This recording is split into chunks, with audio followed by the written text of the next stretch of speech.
I see it's going right across my deck here now. I did not 3 hooks or so right up in his vicinity, but no, I didn't.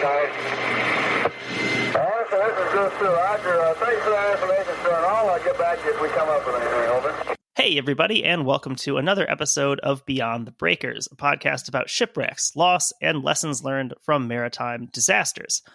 My name's Tanner. I will be one of your hosts today. I will be joined, as usual, by Taylor, and then we have another very, very special guest to join us on this journey. We're going to be joined by Jessica Watkins as we sort of go somewhere new with the show, both thematically and geographically. We do have a new patron to thank here, so thanks to Yop. I hope I'm saying that correctly. We appreciate your support over there on Patreon. Let's see. So thanks for your support over there on Patreon. We hope you enjoy the stuff you find over there, and we've got some cool new stuff coming up very, very soon. So with all that, we can officially welcome our guest. Jess, how's it going? It's going great. Thank you for having me. I'm really excited to be here. This is great. We're very excited to have a pretty new style of episode in terms of topic, and we have someone who's far more of an expert on this than we ever could be. So this is going to be a lot of fun. We are going to spend a lot of time talking about the Karluk. Before we get into this is a long story that we have to get through. Let's get to the normal part of our routine, our media check-in. What have you been reading or consuming in the last little bit here, Jess? Well, I am reading a couple different books right now. I am reading a book called When the Ice is Gone by Paul Bierman. This is a little outside of what I usually read. I'm usually a history reader, but this is actually a science book, and it's about the ice melting in Greenland and a team of scientists who were there in the 1950s and who drilled some ice cores and found out that this actually happened before, about 40,000 years ago, and that the situation now is even more dire than it was then, and that the ice is melting even faster than we thought. So a little bit of a bummer, but it is really interesting reading, and I'm trying to branch out and read more science stuff, so this is a good one. I am also reading the book The Kentucky Cave Wars by David Kem. This is a book about the history of the cave wars in Kentucky, which was basically a situation where a bunch of people in Kentucky discovered that they had caves on their land, and they were trying to attract more tourists to come to their caves so that they could make money and raise their families out of poverty. And the politics of it got pretty nasty. My husband and I were in Mammoth Cave a couple weeks ago for his birthday, so we had the opportunity to tour the cave down there and picked this up, and I'm really enjoying learning more about it. People will fight over anything, including just like holes in the ground. Whatever can be commodified. Mm-hmm. Taylor, what about you? Well, I am continuing to work through that Afghanistan book with the Russians and their time in Afghanistan. It's really interesting. It's been a great read. But I actually have a question for you, Tanner. It's a Brewer's hamburger question. Do you get a free burger for, was it the 11th or 12th win in a row? It was the 12th win in a row. Do you get a free burger for each additional win? Because I saw that they're up to like 14 in a row. Not that I know of, and that seems like a silly thing for George Webb to do. It does, but also like they can't keep winning. It's wild. Well, I think they might. I think they might not lose another game, and I think yesterday's proof of that. The Reds still haven't been swept yet this year, so the Reds do need to win today. For anyone, I guess, not following baseball, the Milwaukee Brewers are like on the hottest tear they've ever been on. They've won 13 games straight at this point, and it doesn't look like they're ever going to lose again. So that's where we are in baseball. They're doing it with a team of lovable misfits. Andrew Vaughn, sort of cast off from the White Sox organization. He was in AAA with them, and he has become Lou Gehrig now that he's with the Milwaukee Brewers. Weird stuff, hard to explain. My favorite thing was, I forgot who it was on the Brewers that said, I don't even know how many games we've won this year. And it just made all of the Cubs people so angry. And if Cubs people are angry, like, I'm there for it. Like, the Cubs are having awesome. A great season also. And the Cubs fans cannot think about anything but the Milwaukee Brewers. And it's amazing. So that's fun. Yes, the Brewers have been very fun to watch. Outside of that, I have been plowing through White Lotus like it is a drug. It's awesome. I don't know. We hadn't watched it, and we kind of just randomly decided to. And I think we watched season 1 in 2 days, and we just finished season 2 last night. It's really good. It's just one of those shows where you can hate everybody, and they're all horrible people, but then you end up rooting for them too. It's fun. To your point, I think if you read Greek mythology, Lotus literally is a drug. That's true. But if I remember the Odyssey correctly, I would definitely encourage you to check that one out. They're fun. I've seen It's bits a lot of fun. Like every season because Katie watches it. So like I've seen like at least one full episode from every season, but I haven't seen more than 3 probably of any season. We had a weird relationship with it at first because we would see the last 5 minutes of each episode of season 3 because it came on right before Righteous Gemstones. So I saw a lot of season 3 like out of context. But yeah, what about you? I am a little over halfway through Prisoners of the American Dream by Mike Davis. Mike Davis, he passed away a few years ago, I want to say, but he writes a lot about like labor history in America. And that book particularly is sort of about why American labor is so sort of defanged when it comes to, you know, say putting it in comparison to like Europe, for example, of, you know, how, you know, European countries often will have a specific labor party. Basically, why doesn't that exist in America? Why is labor sort of split on all these other ways? And there's not really this solid block that can really protect its own interests. Can I hazard a guess that racism plays a role in That's that? A huge part of it. Yes, you'd be surprised. Imagine that. I have not read that book, but that was a guess. If you can get the Germans and the Irish to hate the African Americans, you're really set up for success if you're a business magnate. Yeah, so that's a huge part of it. Maybe the book could be a lot shorter. But yeah, he goes into a lot of that. A lot of it is sort of over my head in terms of this really deep labor history. There's some really interesting stuff, you know, talking about the kind of early history of groups like the AFL and the CIO to the point where you almost quite literally have like labor civil war where you have people from rival unions literally killing each other in the streets. So that's been really informative. It's a pretty depressing book in many ways. You know, I think he wrote the original in 1986. So kind of the heart of, you know, the Reagan Revolution. And in a way it's depressing because you kind of know, okay, a lot of this stuff is only going to continue to get worse. But at the same time, I think reading like some of that type stuff helps because you kind of see that, okay, this has happened before in some ways. Mm-hmm. People have felt like it was the end of the world before in the not too distant past. And people are still fighting and still working to get where we want to be. So yeah, that has been an informative, at times objectively kind of dry read. But I'm picking up a lot. I'd like to read a few of his other books too.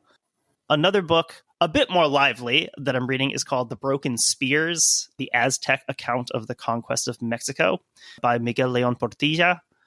And it's really interesting because, yeah, you typically hear of the conquest from Spanish sources, since that's most of where the written record comes from. But there are those, what were originally oral accounts of the Spanish conquest of Mexico that were eventually written down, you know, either in Nahuatl or in Spanish. And so it sort of compiles some of those and looks at, you know, what does this look like from the indigenous side of this. So it's fairly short. You know, none of these are super long, super detailed accounts, but it is a really interesting perspective. Yeah, that does sound interesting. It's definitely not what you get in your school. Also not very uplifting. Neither of my books are really that happy ending. So that's that, which means we should talk about a story of getting stuck in the cruel Arctic to raise our spirits. Absolutely. So I did. Cool. My dogs agree. So I did actually. This is an episode that since thinking I wanted to do an episode on this, I did plan it for like the middle of summer because it's really hot here. It's been hot for the last few days. So I was thinking we should cool off a bit and take our first real foray into polar exploration. Something we've never really talked about. Well, we've never really talked about polar exploration. We have had stories technically set in polar regions, I feel like whaling is as close as we've really come, right? Some of our Alaska stories, some of those fishing stories, some of the stories we've done in Russia, we came up pretty far north. If you don't count the Dead Reckoning version we did of Message Found in a Bottle by Edgar Allan Poe, that deals with polar exploration in a way. So we've been up near Alaska. We've been in the Russian Far East, up in the Barents Sea when we talked about the Kursk. We've approached the North Pole, but never quite gotten there, which makes us pretty similar to some of the people we're going to be talking about. Our main character for this and the next couple episodes is His Majesty's Canadian ship Karluk. So to guide us through the treacherous and ever-shifting ice of the story, we have brought in Jess, who is, I think, a very long-time listener of the show. I am, yeah. I have been listening almost since the start. Not quite the start, but like a few months, I think, after you got started. And that's fairly rare, I would say, among our listeners, because I think a lot of the people who started listening initially, it's, boats, shipwrecks, and a lot of those people are fairly conservative, and I think we lost them along the way. So yeah, it's very rare to find someone who has listened to the show, I think, as long as you have, Jess. So congratulations. Thank you. It's been a delight. This is your reward. You have to write an episode for us, basically. No, you laugh, but this is a reward. I will talk about this stuff to anyone, anywhere, anytime. This is my Roman Empire. This is exactly the reward I would want. So I think to that point, we've mentioned like Terror Camp on the show before. I think that, yeah, like I was really surprised. I don't know, not surprised, but really impressed, I guess, by the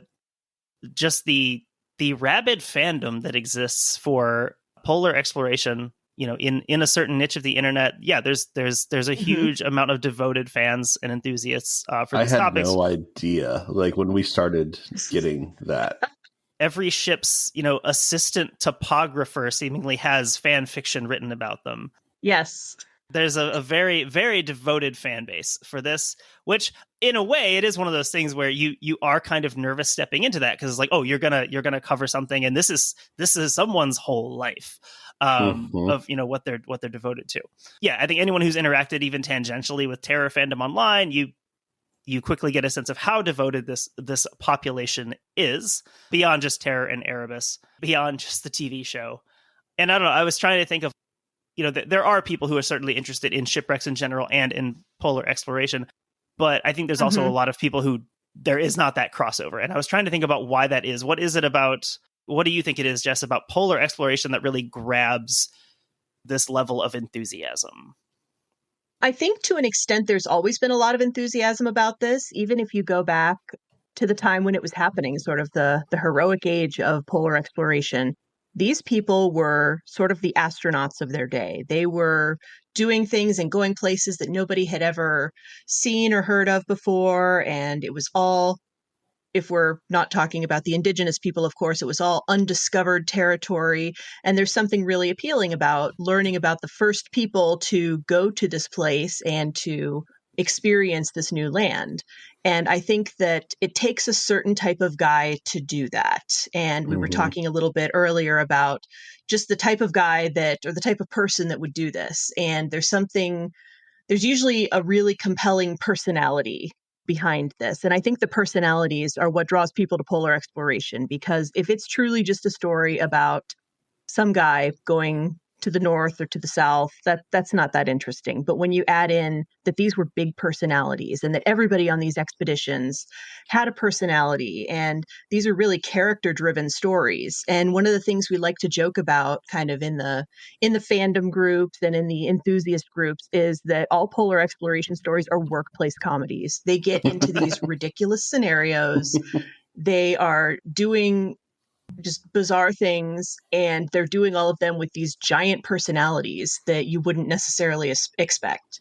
So it's one thing just to hear about some guy going to Antarctica. It's another thing to hear about, Ernest Shackleton or Robert Falcon Scott or some of these guys with incredible personalities and all of this lore behind them and all of these stories, and wanting to learn more about what they did. So I think a lot of it's character driven, and a lot of it is just, this is such a this is a place that most of us will never go. This is a place that most of us have never seen, and we're not familiar with it. So the idea of people going there with what we consider primitive technology and not having the skills and the technology that we have today, and having such a terrible time trying to achieve these goals because they're in a place that humans historically have not been. There's something really compelling about that too. So I think it's a combination of a lot of different factors, just interesting people doing interesting things. And there's something about that combination of factors that makes people just latch on. At least that's the way it was for me. Just the idea of people in this scenario that I've never really encountered before, going to a place I will probably never see, and watching them struggle to an extent. That sounds mean, but I think the struggling and the tragedy is certainly a part of the appeal for some people too.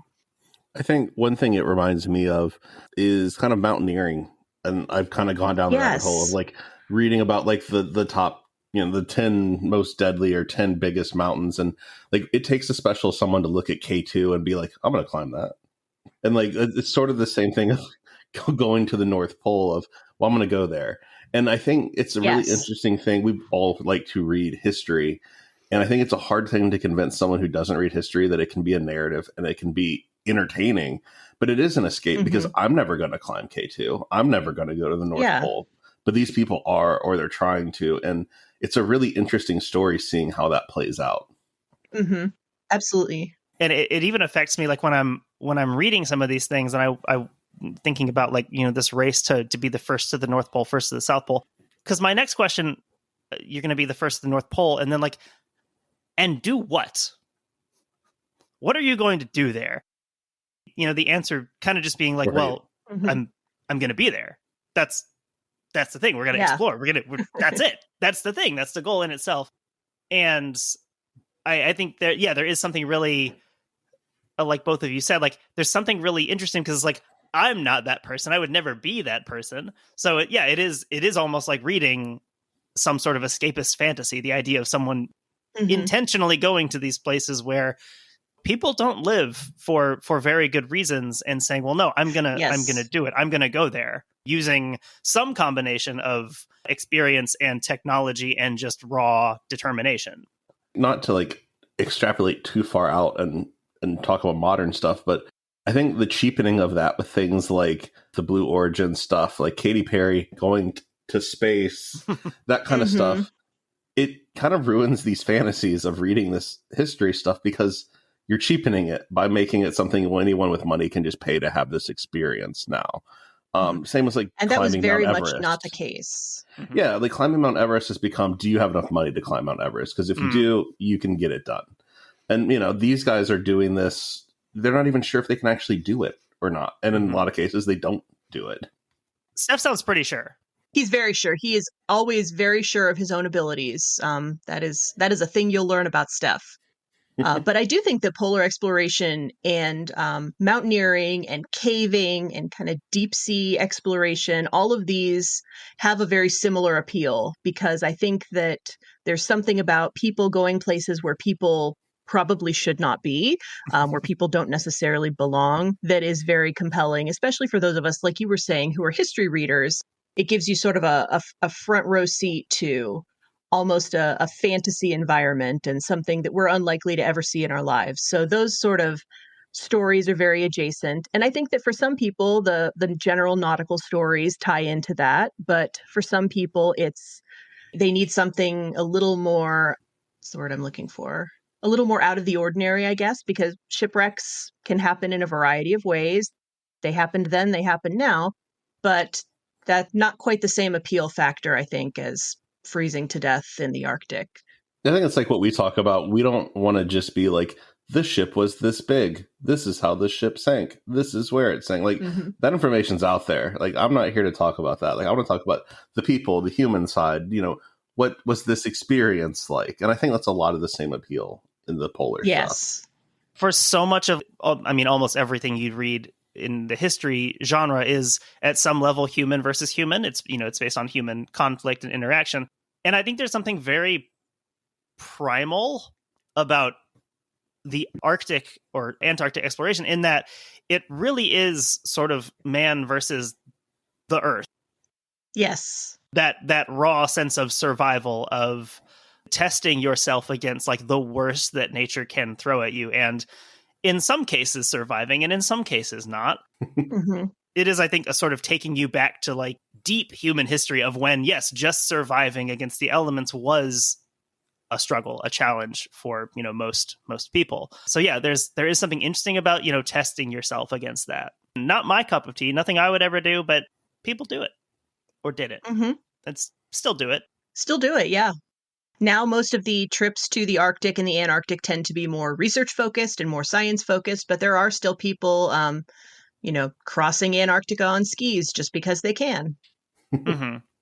Let's see here. So before we get into it, just as a language note, so this is noted, I know, in both the Levy and the Jennifer Niven, both of their book length accounts. Anytime we're going, if we're talking about the English-speaking world, if you go back more than like 50 years, you're going to encounter some casually used racial slurs and words we would not use today. So there are some, outdated or offensive terms that are still in common use at the time of the Karluk's voyage, namely the use of the term Eskimo in referring to natives of Alaska. So we will only use that term if we're reading direct quotes from the expedition. Otherwise, we'll make use of the terms Inuit, Native, or Indigenous. Also acknowledging that even the term Inuit is not necessarily specific enough to accurately describe the tribal groups that these people are coming from. But yes, that will come up occasionally. It is a bit uncomfortable to read how often that word comes up in the readings about this. But again, that is an unavoidable part of reading about this. So before we talk about the star of the show, the Karluk, we need to establish some context here behind her mission and, probably most interestingly, the people who will be on board the Karluk, her crew / passengers / supporting personnel. Officially, yes, this is a maritime tale. That's why we're covering it here. And this is part of the Canadian Arctic Expedition, or the CAE. So, Jess, could you tell us a bit about what is the goal of this particular expedition here? So the Canadian Arctic Expedition was going to be the largest expedition into the Canadian Arctic up to this point, probably the largest expedition since the Franklin expedition. So the goal of this expedition is going to be kind of twofold. The first, and probably the primary goal, is they want to discover and explore new lands outside of the known areas of the Canadian Arctic. And they're going to do that by taking ice depth soundings to map the area, and also studying the weather and the wildlife. So they're trying to expand the territory of Canada by finding new islands, new lands, new places where Europeans, at least, had never been before, and map that and officially add it to the map of Canada. They are also going to do some anthropological studies of the indigenous people of the area, including a group of Inuit that they called the quote-unquote Copper Inuit. They didn't say Inuit, but this group of people, there was a legend that Steph had heard at a whaling station from an old whaler of the legend of this group of Inuit who looked like white people. They had blonde hair and blue eyes and more European features than the traditional than you'd expect from Inuit people. And instead of assuming, hey, there must have been at some point intermarriage between Inuits and, white whalers or traders or something, instead, Steph decides that he believes that the Copper Inuit were descended from the lost Norse colony in Greenland, the one founded by Eric the Red. He also speculates that they may have been survivors of Inuit people may have intermarried with survivors of the Franklin expedition and given birth to a new race of people. And that's how they were referred. They were referred to as a new race of people.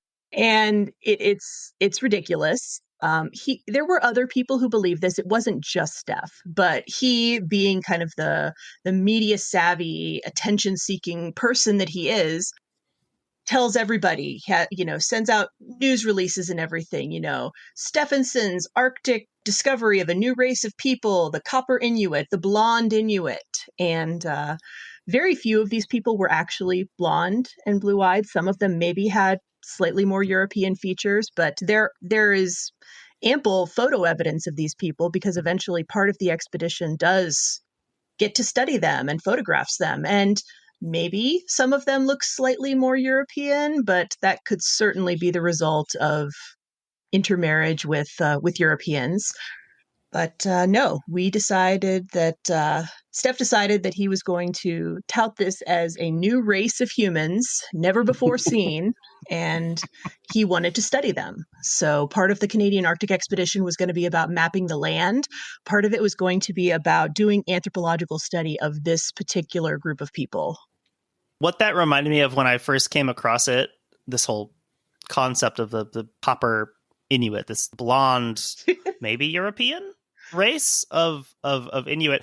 It reminded me a lot of the trope that you see a lot in like the genre of imperialist romance. Mm-hmm. Actually, talked about this most when I was a guest on the podcast Save Me with our friend Nick, where we were talking about the League of Extraordinary Gentlemen, because I had to talk about the character of Alan Quatermain and the H. Rider Haggard novels and just how monstrously racist they are. Although at the time they were kind of seen as like, oh, progressive, because all the black characters are not villains. But there's this kernel of, or there's this idea that this trope in imperialist romance of, every time you come to one of these undiscovered places, you're going to find this division amongst the natives where you have these, raw, uncultured savages. But then there's this other group of them that seem, for some reason, I don't know, they seem more civilized. They seem more reasonable. They almost seem European. Mm-hmm. And then obviously as the story progresses, you find out, oh yes, there was this secret prince of France who was smuggled away and he was raised by these people. And so yes, actually these more cultured savages are actually in fact European, and that's why they're cultured and why they're different. I do love that it's like anything but them developing their own, civilization and society. It's the same place that gets you eventually to like ancient aliens. Yes. Like the ancient Egyptians couldn't possibly have built the pyramids. I mean, it's the same stuff that the Nazis are reaching in like India and stuff in the 30s. That reminded me a bit of it. This concept of like, oh, there's this core of, these people, this group looks different. So the logical jump should be that like, oh, well, they're European, and maybe it's easier to be friends with them. We can civilize them. Exactly. We can Christianize and civilize them. And hilariously enough, they did do some genetic studies of these people. And just recently, within the last like maybe 20 years or so, they did some DNA studies to see if these people had any Icelandic or Scandinavian DNA in them, to maybe indicate that there may have been some truth to the idea that they were descended from this lost colony, this lost Viking colony. And sure enough, they did not. They had absolutely zero Icelandic DNA in them. So that was not the case. They were just regular old Inuit.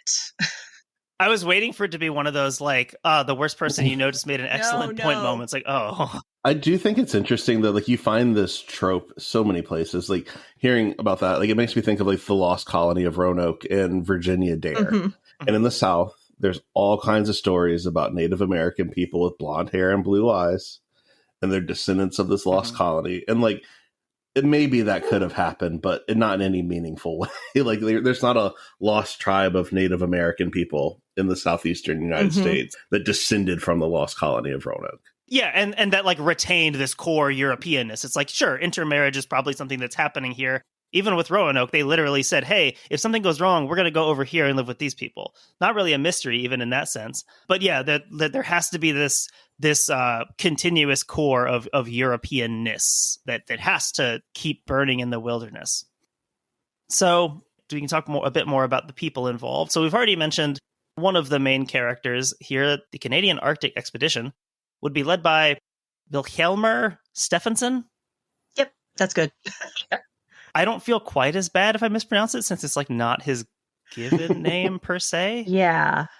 This is one of those situations where I want to respect somebody's chosen name, because I do think it's important to respect people's chosen names, but his birth name is literally William Stevenson, and he decided to change it to get more in touch with his Icelandic heritage. So, and I will say, whether that was, for him or for outward appearances, I will say it tricked me, because like when I was reading it, I was going into it expecting a sort of like grizzled Nordic Viking looking dude. And then sort of coming, like, okay, that's not really who we're dealing with here. And then, yes, then I was, oh, well, he had changed his name here to sort of identify more with that heritage. And I don't think there's anything inherently wrong with that. So he changes his name when he's a junior in college.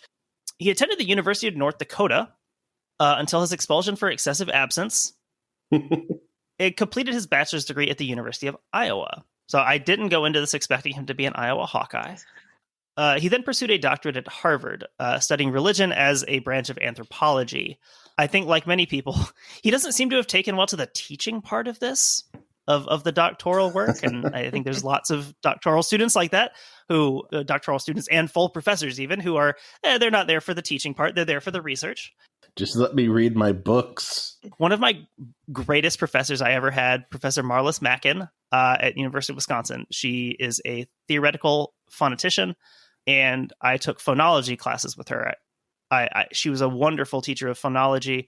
I looked back at her rate year professor back when she had been teaching Linguistics 101. Awful ratings. Not what she was there for. She was not there to teach intro linguistics, and I think she let everyone know about that. She was there for her phonetics research, and that's what she wanted to talk about. So, common enough. And he's actually first drawn to Africa rather than the Arctic, and it's to East Central Africa that he planned his first research expedition. This could have been a very different story of Stefansson that we're telling here. It could have been.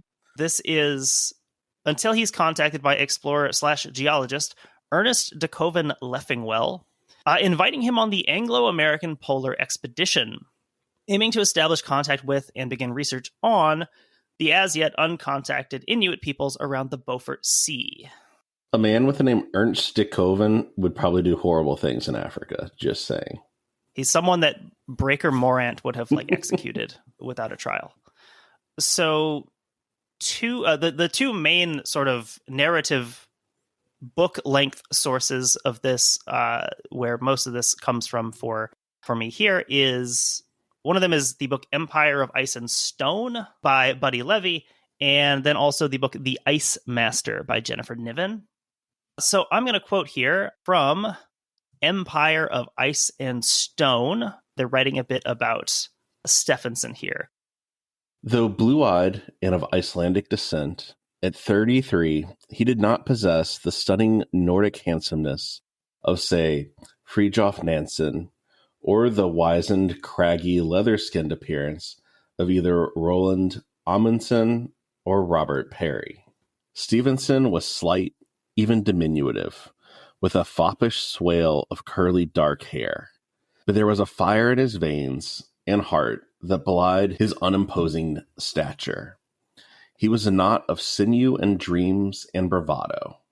That description's so interesting because, kind of on the face of it, he sort of is a guy you'd want to go for. Uh-huh. He's not, he doesn't necessarily have the physique or the appearance. And this could be a story of, well, anyone can do this. Like even you, reader at home, you could do this. The wizened, craggy, leather-skinned appearance. It's I guess you could take that as in some ways a compliment if you're a polar explorer. In that line of work, I feel like it's a compliment. Yeah, you want to be a little craggy. If you've ever seen a picture of Roald Amundsen, he always looked about 20 years older than he actually was, because he was always outside in the elements, and he just looked very very leathery and craggy.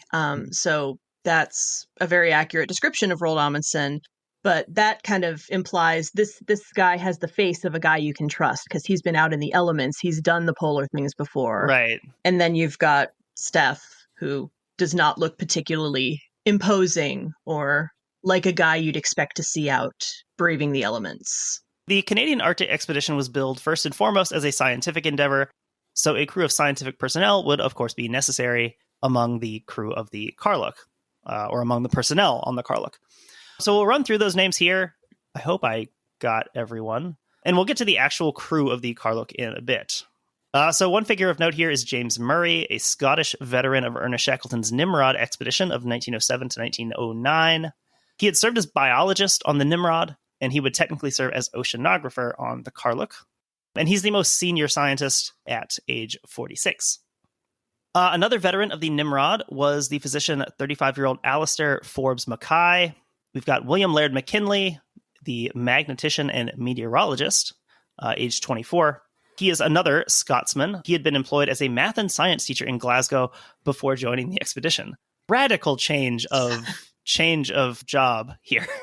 I read magnetician as magician at first. And I was like, oh, they have entertainment on board. It couldn't hurt. That would be an even more radical change of job. A magician on board would have been very helpful in certain situations, actually. Assuming he was a real magician. Yeah, I mean, when all else fails, try magic. Let's see. We've got Diamond Janice, the anthropologist, or one of the anthropologists, age 27. Henri Bochat, another anthropologist, age 34. We have the Australian George Wilkins, a photographer, age 34. George Malach, a geologist, age 33.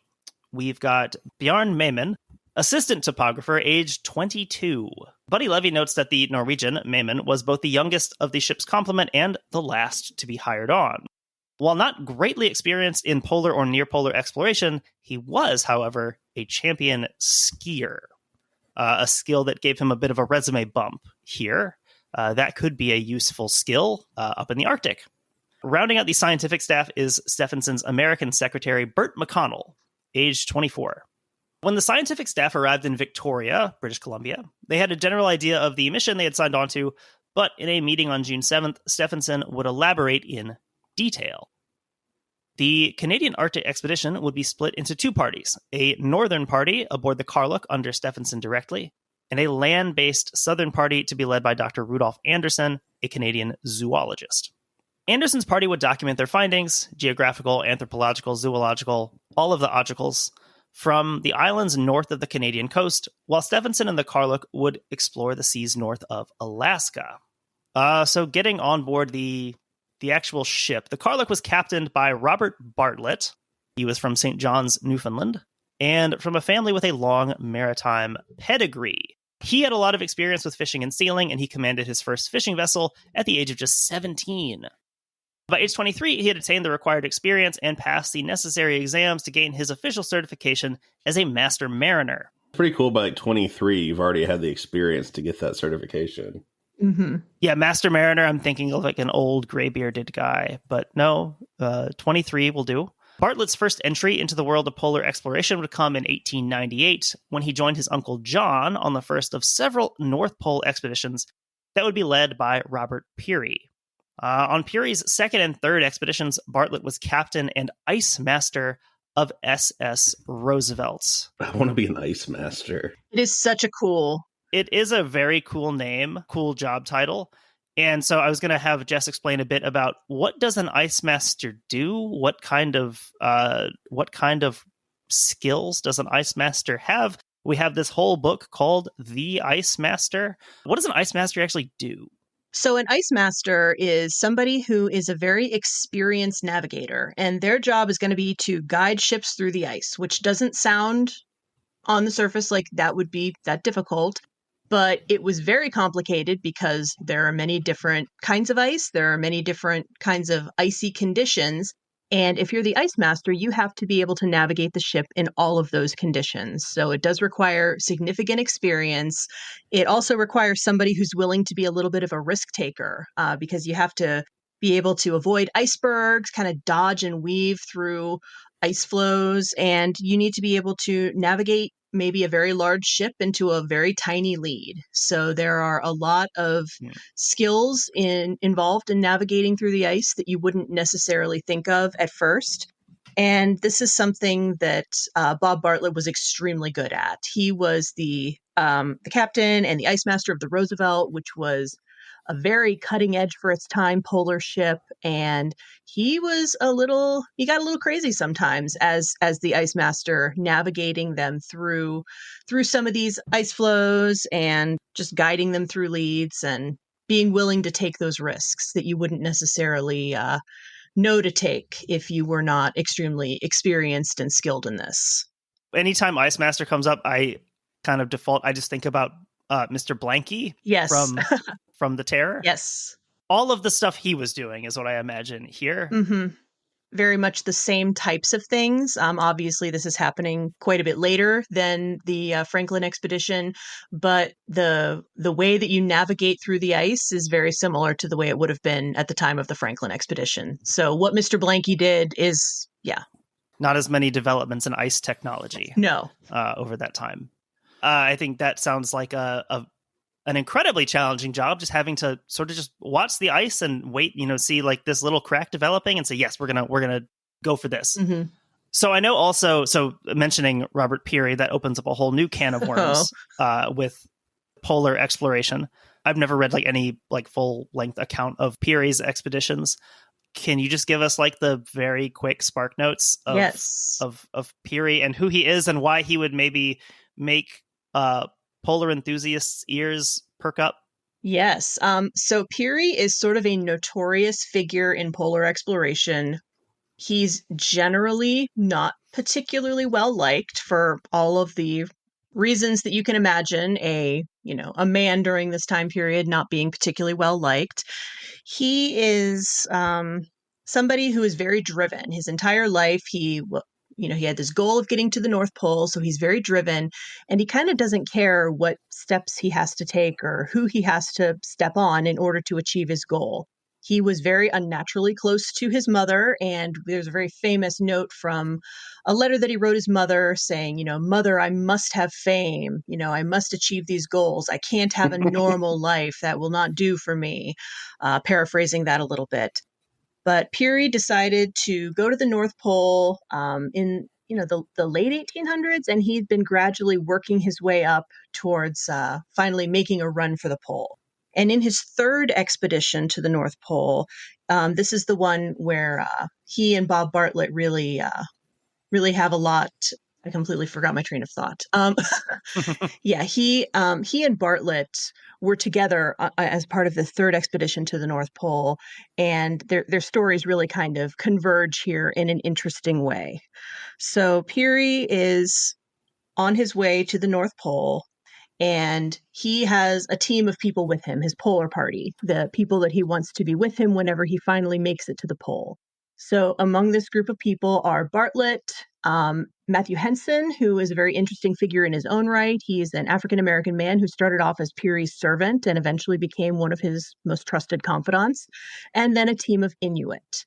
They get to about 130 miles out from the pole, and Peary tells Bartlett to turn back. And Bartlett's understandably confused. Why would you want me to turn back now? We've come so far. We're almost to the pole. Well, he wants to take only one person on further, and he wants it to be Matthew Henson because he is a superior dog driver. But unfortunately, Matthew Henson doesn't know how to navigate. Peary doesn't really know how to navigate very well either, and none of the three Inuit that are with them know how to navigate.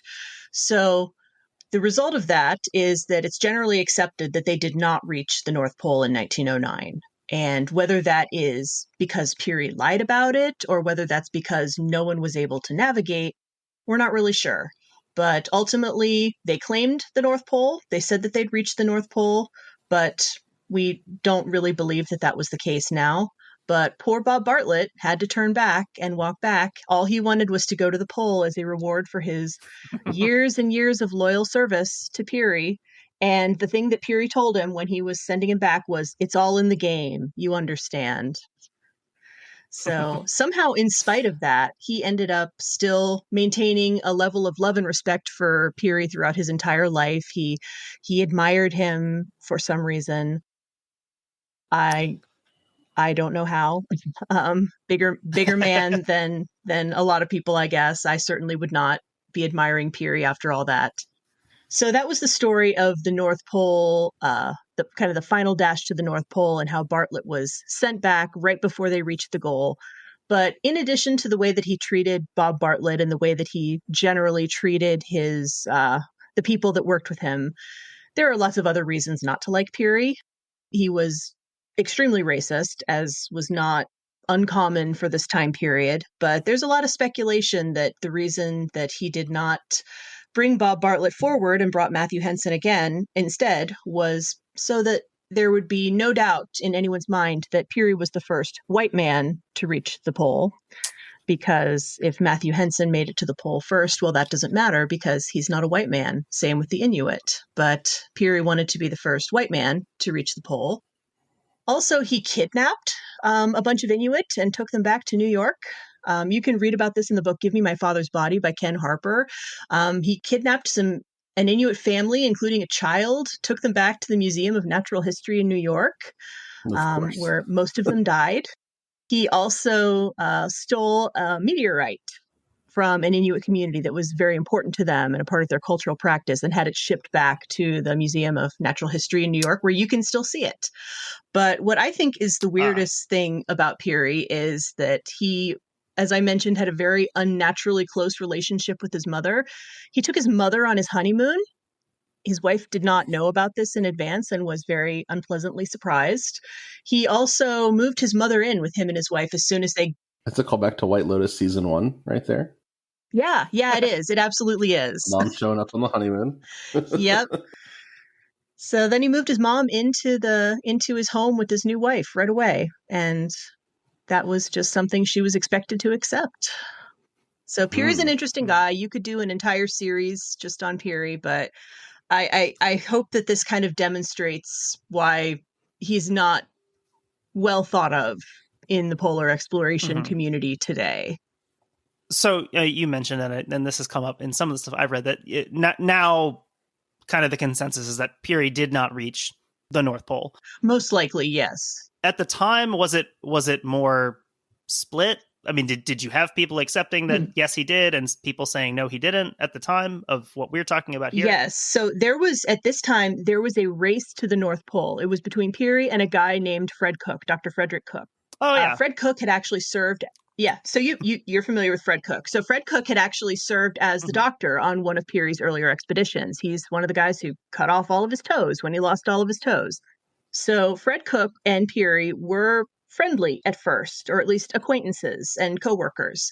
Then they became mortal enemies because Fred Cook decided that he was also going to go seek the North Pole. And so he did something very similar to what Peary did. He took 3 Inuit with him, and whether any of them could navigate is up for debate. But Fred Cook claimed that he had reached the North Pole quite a bit before Peary did. He claimed that he reached the pole in 1908, but that he stayed up in the Arctic and did not come back to the United States until quite a while after this.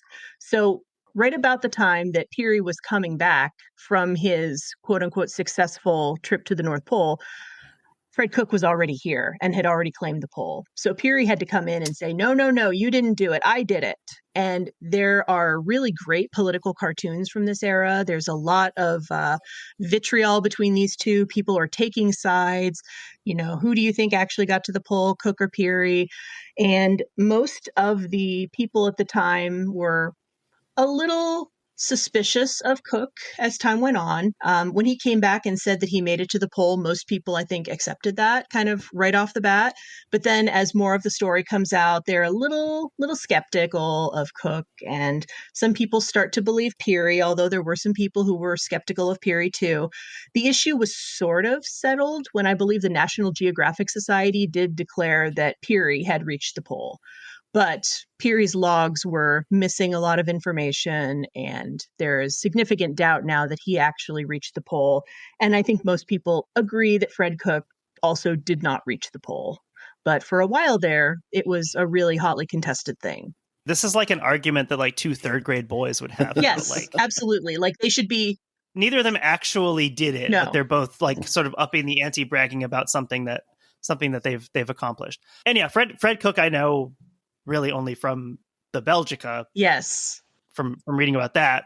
I don't know as much about his later career, but I know in Madhouse at the End of the Earth, of course, he does allude to Cook's later fall from grace. Yes. As he could say. Yeah. So after our little Peary detour there. So in May of 1913, I feel like up to this point, we haven't even really established dates yet. But so in May of 1913, Bartlett received a telegram from Stefansson reading simply, "Will you join me on the Karluk as master?" I do think it's like you just get this out of nowhere. No with context, like no nothing. What is that? What is the Karluk? So the following month, he would be in Esquimalt, on Vancouver Island in British Columbia, making preparations for the voyage that would take him once again into the far north. So as a maritime podcast, we are obviously concerned with the ship itself that is going to be the feature here, for part of the story. Bartlett is not impressed with the ship that's been selected for the trip. You know, he has spent his life as a mariner. He knows ships. He can probably feel as soon as he steps onto one whether or not this is a solid, trustworthy vessel. He doesn't feel that way about the Karluk. The vessel Stefansson had chosen to take them north was a 29-year-old wooden whaler, which had been retired for years, and which he picked up at a bargain.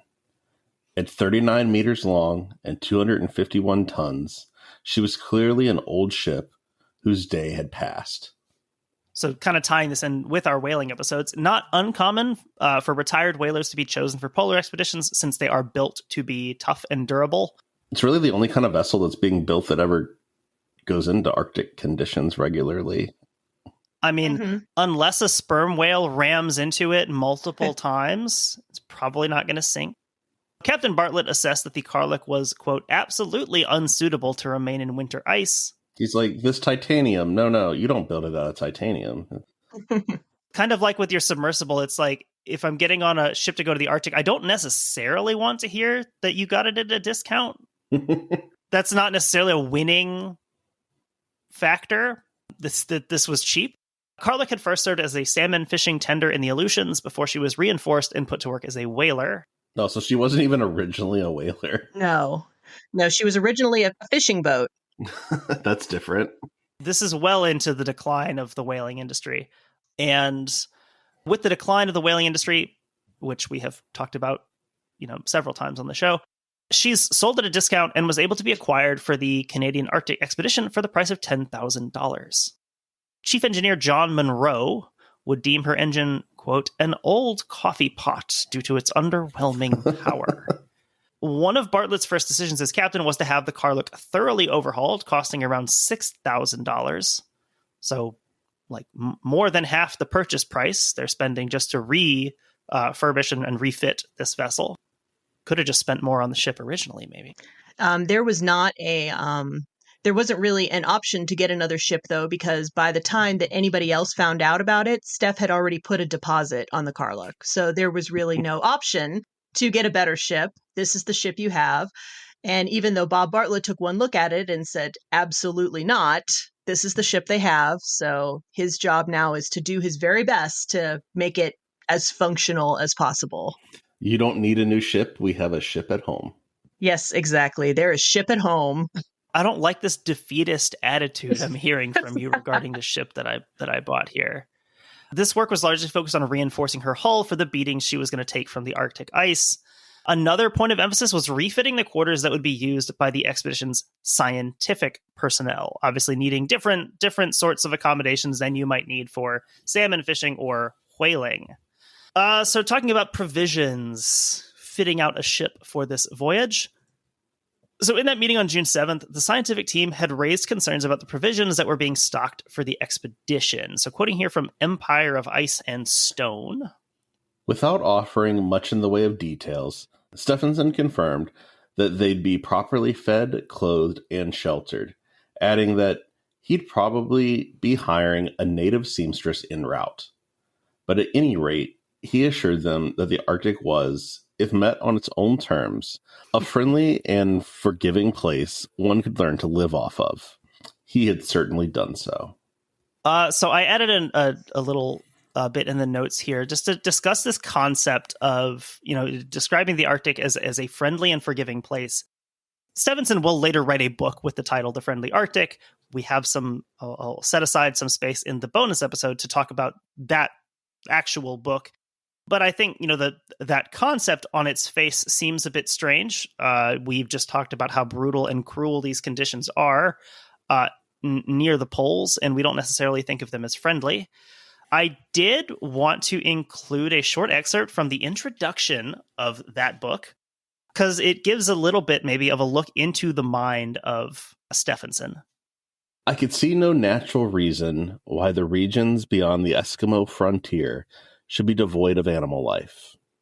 The fact that the Eskimos said so, and the fact that the geographics and encyclopedias continue to make the same assertion, meant little to me. Professionally, I know the foundations of such assertions, and that encyclopedias do their full share in perpetuating the unfounded beliefs of our ancestors.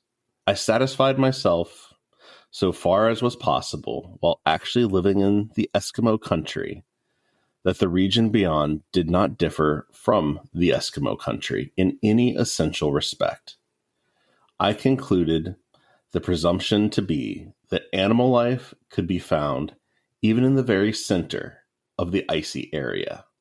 The thing that I find so interesting about this is that this wasn't just the title of his book. This was very much his philosophy. He truly, sincerely did believe that anybody who was of reasonable intelligence and had basic survival skills could go into the Arctic and could survive. He believed that there was enough plant life, but primarily meat.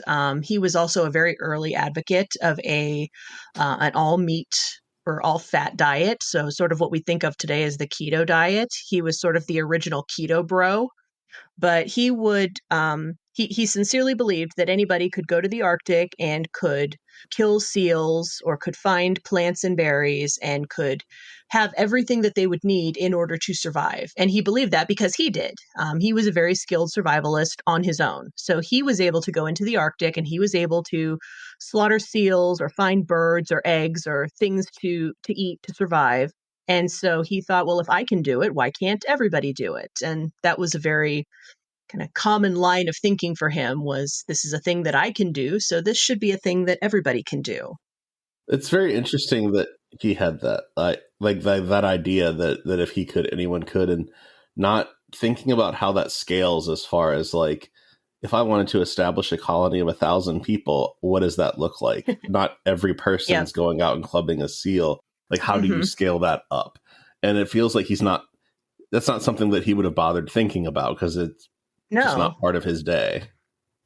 No, he's thinking exclusively about an individual or a very small group of like 2 or 3 people, because if he can do it, then an individual can do it and a small group can do it. But that type of thinking is exactly why the Franklin expedition had so many problems up there, and exactly why, as we'll see later on, lots of colonies in the Arctic have failed. That's what happened at Wrangel Island. That's, not to spoil anything about what we'll get to, but that's sort of what happened later on in the story of the Karluk. That just doesn't scale. There is not enough food to feed a large colony.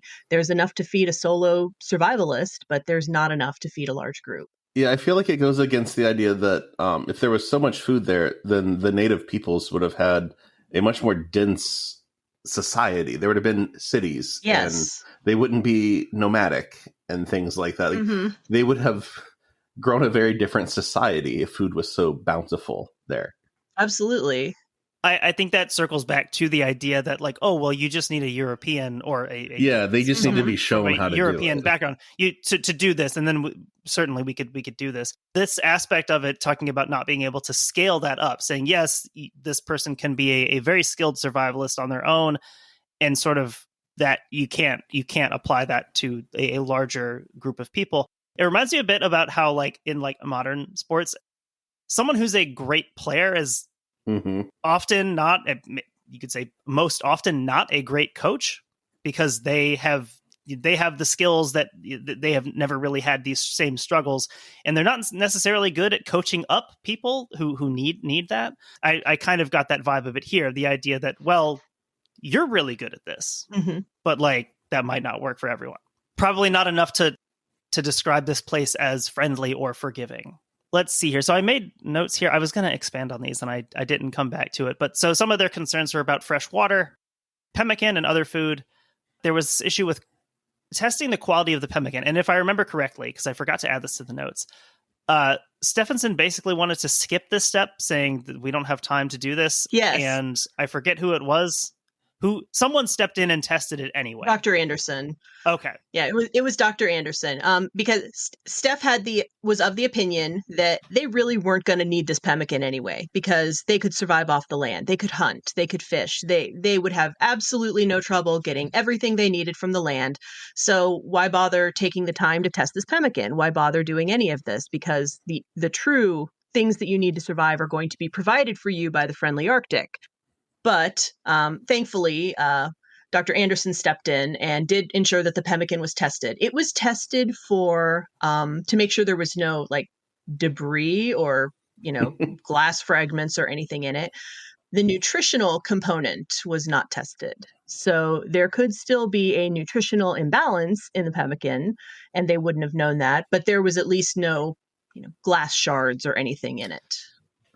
Also, this pemmican is just dried beef, correct? It's a combination of dried meat and fat and some kind of carbohydrate. I know that there's different recipes for it. There's different ways to make it, but it's a very ancient survival food that indigenous groups have been making, forever. And usually when an indigenous group makes it, there might be some kind of berries or some kind of vegetation in it also. But I believe that the pemmican that they were using here was just meat and fat and some kind of carbohydrate.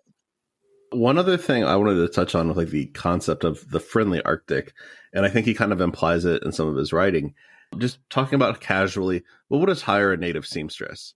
Almost viewing the native people as just another resource in the Arctic rather than people that live there. Very commodity. This is something that Steph does throughout his entire career. Native people, he's maybe a little less racist than some of the other explorers and polar guides of this time period, but he does still view native people as a commodity. He tends to have a little bit more respect for them and their skills and their way of life than some of the other explorers that have come through. But at the end of the day, they're a commodity to be exploited, just like everything else in the friendly Arctic. What it reminds me of is, how when Thoreau went out on Walden Pond and supposedly was doing this, spending all this time alone in nature, but then you find out that I think it was his mother doing his laundry. That's sort of what Steph going into the Arctic is like to me, because yes, he's doing all of this survival stuff out on his own, but he is also taking advantage of the hunting skills of native hunters and indigenous seamstresses and people who are there to cook his meals and to do all of this work for him so that he can live his dream of being this solo Arctic survivalist. It's like the people who climb Mount Everest and have a bunch of Sherpas carrying all their luggage for them. It's you are doing this thing, but you're not doing it alone. And that's something that Steph doesn't really like to allude to. He likes to think of himself as this great solo survivalist, but really he had a lot of help from the indigenous people, and none of the things he did would be possible without them.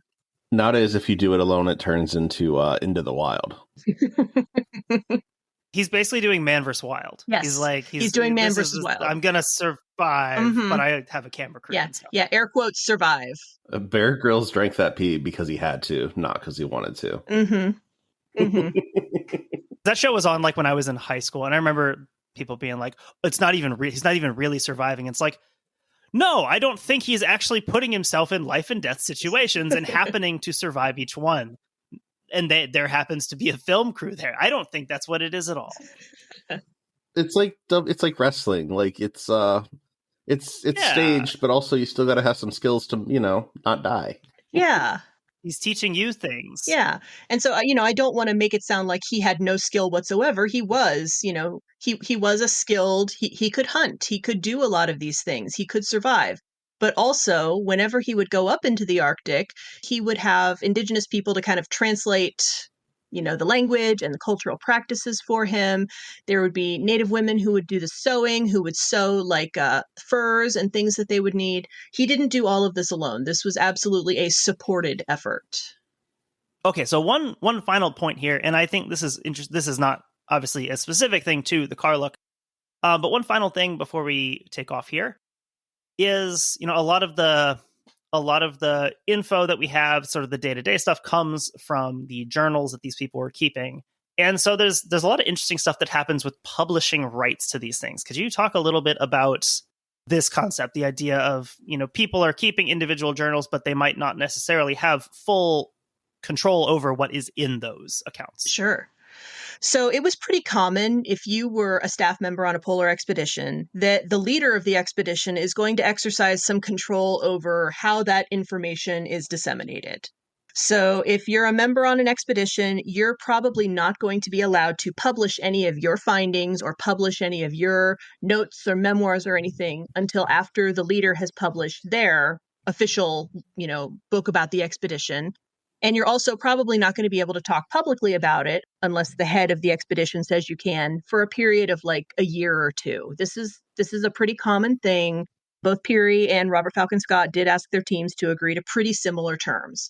But something that was unusual here is that the group of scientists, and these were civilian scientists, these were not military members, they were being asked to keep a private journal and at the end of the expedition to turn that journal over to the Canadian government, which was sponsoring the expedition, and that Stefansson would have the ability to then use their private journals for his own writing.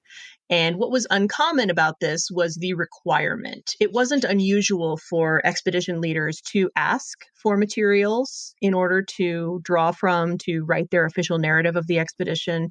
But as a requirement to turn over your private journals, this is something that these civilian scientists were definitely not comfortable with and were not used to. Because again, these were not guys in the military who might have the expectation that anything that they do is going to be used in the official record. These were just scientists who were here to do science. They weren't necessarily here to achieve any sort of official objective of the expedition. So that was really challenging for them. And that was something that they had a lot to say about, especially guys like Murray and Mackay, who had served under Shackleton on the Nimrod expedition and were very used to the kind of Shackleton style of leadership, which was much more collaborative and much less top down. So they didn't take very well to Stefansson saying, you will turn this over and I will use it for my writing and you will have no say in it whatsoever. That was not well received. But something that was even less well received was that some of these same crew members got a hold of an article that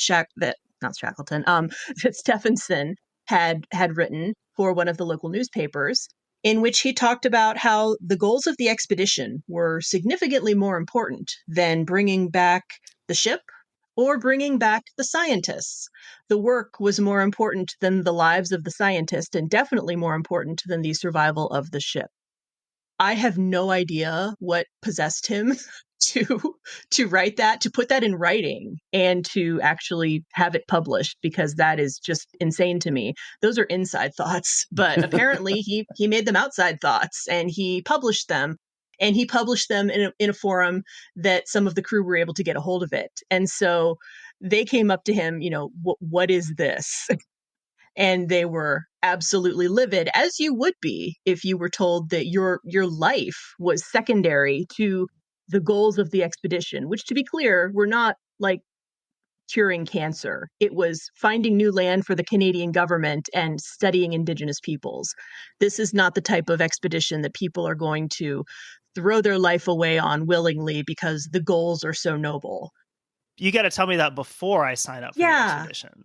Yeah, this is not the type of thing you find out when you're on the boat. This is also easier to do with like a military crew, a naval crew, rather than civilians where they chose to be there. In the Navy, it's like, no, we kind of own you, so like you don't have a choice. Thanks. Yeah, and same with the journals. Like if you were on a military expedition and you were a member of the service, you kind of expect that your life belongs to the military and anything that you write or you produce is going to belong to the military. And that was not the case here. These were civilian scientists who had signed on to do field work. They were not signing on to throw their lives away in pursuit of any kind of noble goal. They were just there to work. So this was a very rude awakening for them to realize not only are we dealing with this guy who's got a very authoritative leadership style that we're not used to as civilians, we're dealing with a guy who doesn't think that our lives have really any value to speak of, who thinks that our lives are secondary to the not earth-shattering goals of this expedition. And ultimately, it came to blows. There were several meetings, several very angry meetings with a lot of very angry scientists and Stefansson kind of going head to head. They eventually did smooth things over a little bit, and they agreed that the southern part of the Canadian Arctic expedition, the Southern Party, once they got to Herschel Island and sorted out all of their supplies, that the Southern Party was going to be under the exclusive command of Dr. Anderson and not Stefansson. So that was something that caused most of the scientists to settle down. The goal was always, we're going to take all of the ships for the expedition. We're going to get to Herschel Island. We're going to sort everything out there, because there were supplies for the Southern Party on the Karluk. There were supplies for the Northern Party on the Mary Sachs and the Alaska. Things were all jumbled up. But once we get to Herschel Island, we're going to sort everything out. And then the Southern Party will go their own way under the exclusive leadership of Dr. Anderson. And Stefansson will take the Northern Party north. And once that was all spelled out, they were able to kind of come to terms, and everybody calmed down, and they were able to get the expedition rolling.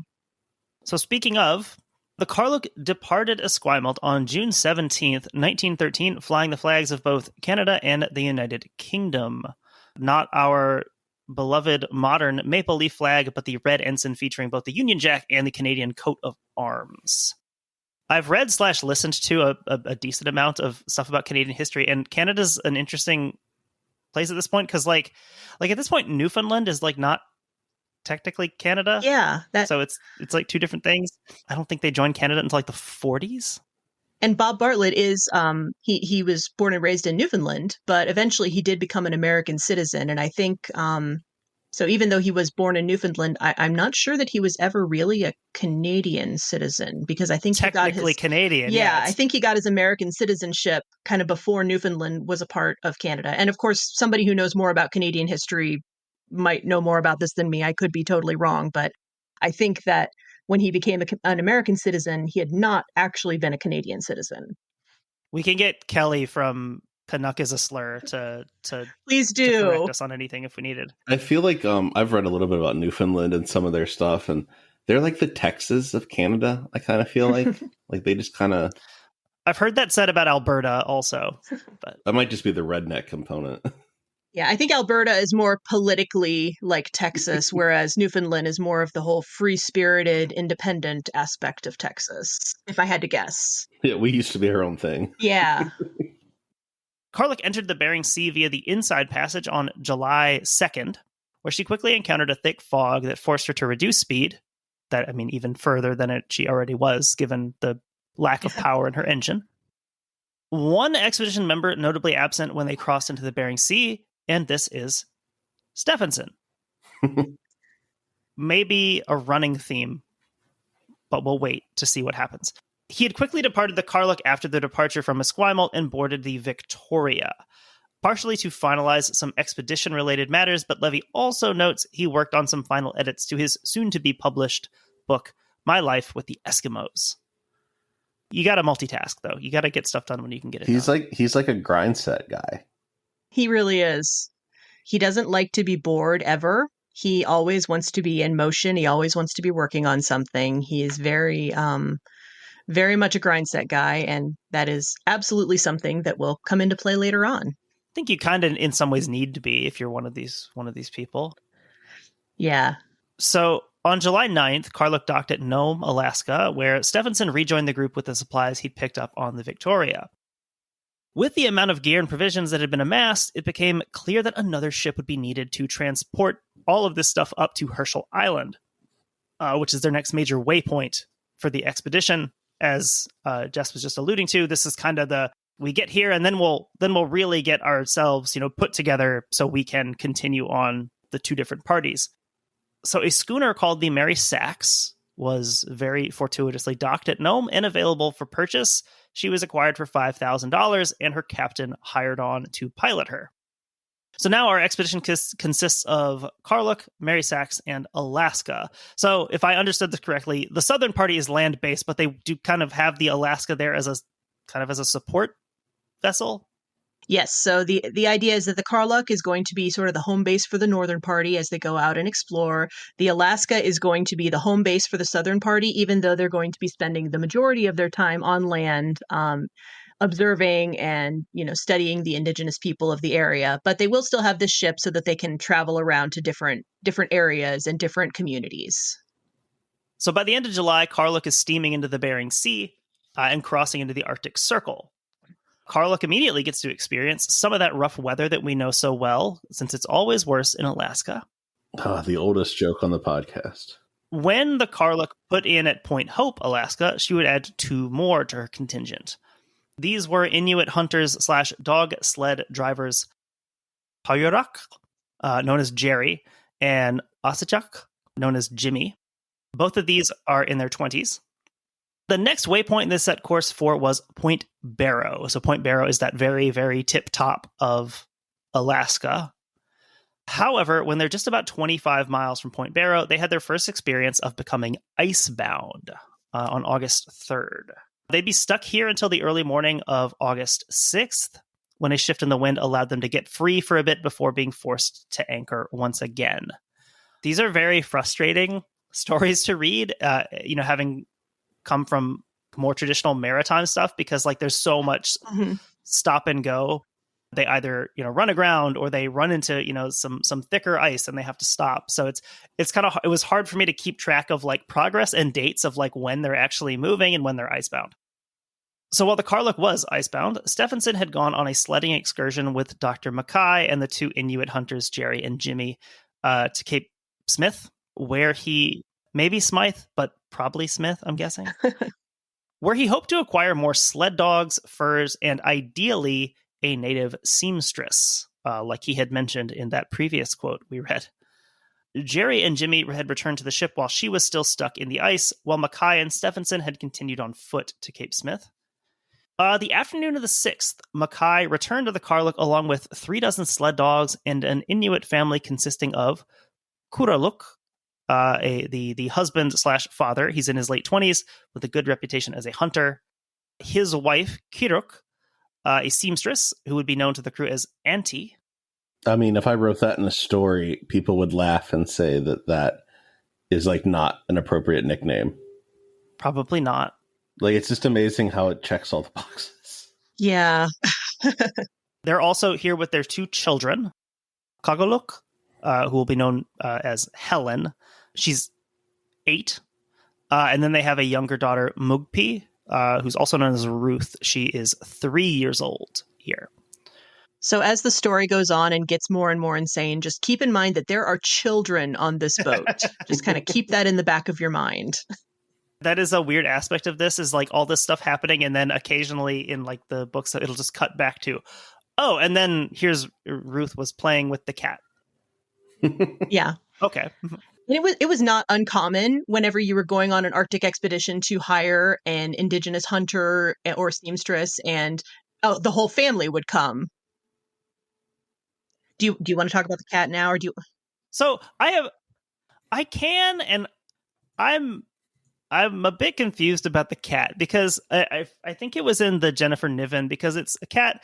This is a small black cat, and I believe in hers she refers to this as named because of its color, and I don't know if I'm allowed to say the cat's name out loud. Oh no, what's the cat? Yeah, so the cat is... I have confirmed that the cat's name itself is not a racial slur, because Okay. I also had the same concern. But the cat's name is Nijirarak, which is allegedly an indigenous term for little black one. The crew mostly called her Nikki, and I am fine with us calling her Nikki, just to avoid inadvertently saying something that sounds like a racial slur. Okay, because to me, I read it, I was like, okay, this sounds like someone put an Inuit word ending onto a racial slur. But it does. It sounds like that. And I think that that you have reason to be concerned, because a lot of polar expeditions at that time just named their black animals the slur. Yeah. And that was unfortunately very, very, very common. One of the dogs on the Karluk, a black dog, was named the slur. So that name was already taken, actually. So the cat that name was already taken. We can't name the cat that. We already have one. Dog already named that. Yeah. There can only be one.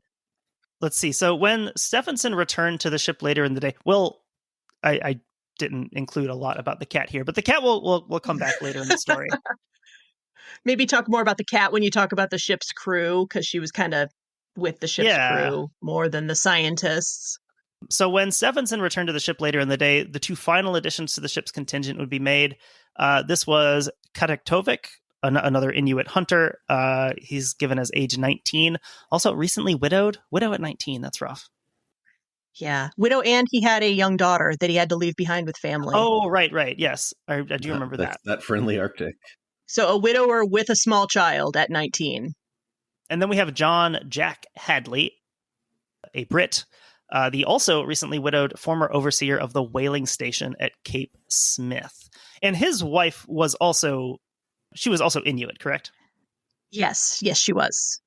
I know there was a bit of discussion, and I think that Jennifer Niven, kind of the sort of the representation of the day, the idea that someone like Hakluyt can have these quite obviously racist thoughts and beliefs and yet be married to have a native wife.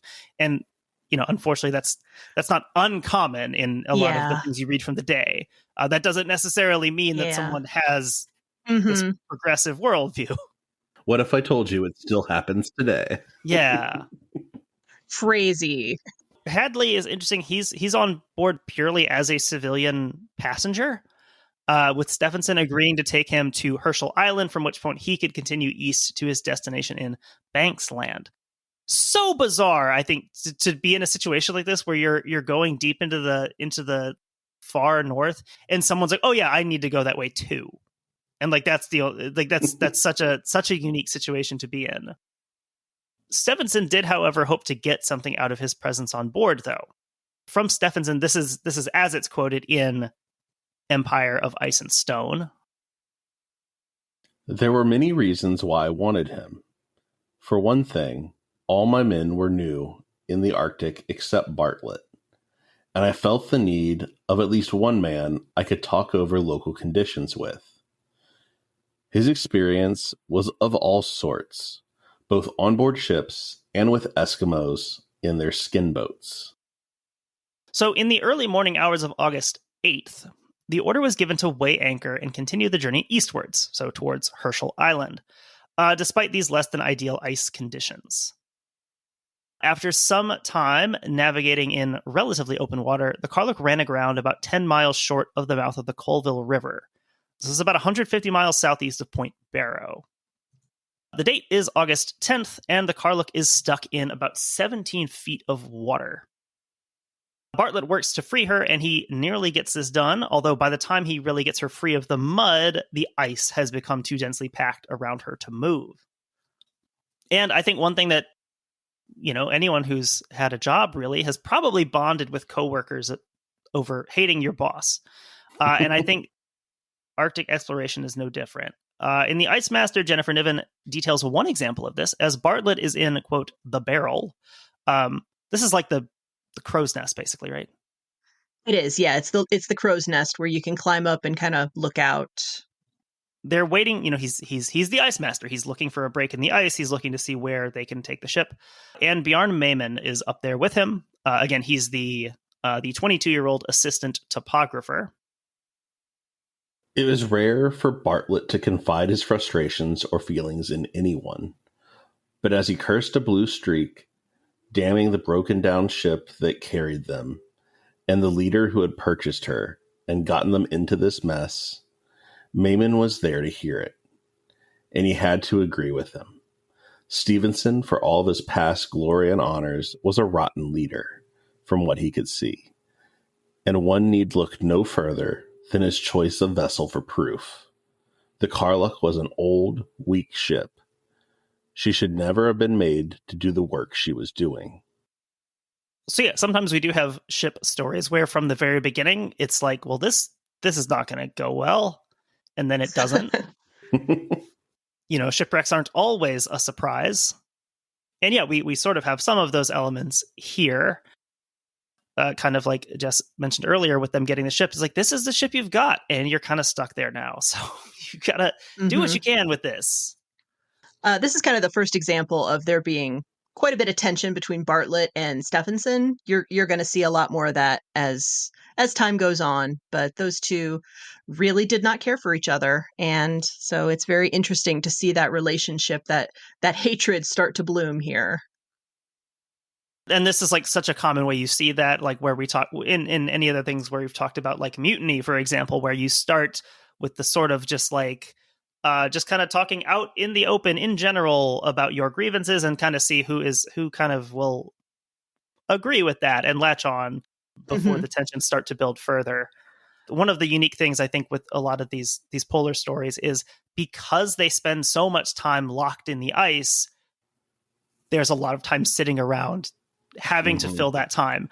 Sometimes that's filled with writing, and that's why you have a lot of these, these written accounts, because people have time to sit around and write, but also other stuff. So I was interested in reading about some of the stuff they did, all the normal stuff, the reading, the card playing. I think they have a record player on board. They do. They have two record players on board. I think Hadley has a guitar, if I remember correctly. So Can you imagine like breaking out Wonderwall as you're stuck there in the ice? That is a bad time to realize that, the person with the guitar only knows like 3 songs. Yeah. So here in the second week of August, Stefansson and Bartlett disagreed over the best move for the Karluk. Stefansson, he somewhat naturally, he wants to press on to Herschel Island as directly as possible, despite the Karluk's clear, inadequacy for pushing through this type of really packed ice. And so he wants to stay closer to shore to do that because it's a more direct route. Of course, the trade-off there is that closer to shore, the ice is more dense. Bartlett is focused on finding open leads in the water and following where they led. So even if this takes them north, kind of away from their direct path, he's looking for open water. On August 11th, Karluk encountered old ice, thicker and harder to break through than the younger, more newly formed ice, and she comes to a halt. So this gives some every what's the grind set saying? Every something about challenges being opportunities. I forget. Basically that. I need to review my Instagram grind set accounts. I saw one the other day that was quoting Robert Mugabe. Oh no. God. Oh no. What an inspirational figure. Wow. That's not the kind of grind set. With like no context as to like who this person is. It's just like, oh, this guy, he was probably some kind of influencer. I don't know. So this gives Murray some opportunities for dredging. So it's kind of interesting seeing them do some of their scientific work sort of when they could. Hey, we're stuck here. This is a great time to start doing some of our research. He's pulling up stuff and he's getting out his microscope. He's looking at this. Sounds like such a fun time to be, that kind of picture and be like, all right, nerds, everybody out. We're stuck here. Get out there. This is exactly it. Okay, nerds, it's time to do science. Get out there and do your thing. And they were very happy. Murray was thrilled with the opportunity to do this dredging, and everybody got to get out and do their thing a little bit instead of being trapped on the ship. It was they were pretty happy here in this one moment. They were pretty happy. I was interested also in the fact that like these are civilian scientists. So yeah, in a lot of these situations where, whether they're packing or moving or doing stuff on the ship, there's not really as much of an obligation of the scientists to really help. Mm-hmm. And I want to say it was Beauchat who was sort of the worst offender of this, if I remember correctly, of sort of like absolutely refusing to do anything that wasn't his job.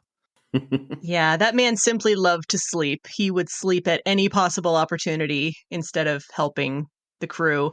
And some of the scientists did eventually start to help the crew a little bit. McKinley, I know, did quite a bit of help shoveling coal and doing things like that just for something to do.